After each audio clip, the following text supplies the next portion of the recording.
अस्सलाम वालेकुम friends, love you all.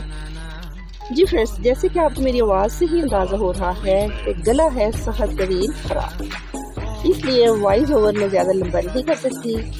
इस वक्त रात के 11 बज रहे हैं और हम मुनाल से आ रहे थे वापस, तो हमें रास्ते में नज़र आ गया ये गोले वाला।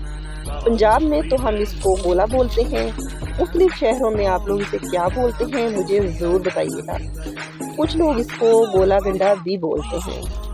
फिर ये हमारे बचपन की यादें हैं जो अब हमें कहीं और कभी कभार ही नज़र आती हैं। मैंने जस्ट अपनी मेमोरी आपके साथ शेयर करने के लिए ये 2 गोले बनवाए, इनको हमने मज़े ले लेकर चूसा। पहले गला ख़राब था और आगे का अल्लाह हाफिज़ है। अगर फ्रेंड्स आपको मेरी ये वीडियो अच्छी लगी हो तो लाइक कीजिएगा, शेयर कीजिएगा और मुझे दोस्त बनाने में बिल्कुल भी देर मत कीजिएगा। Take care.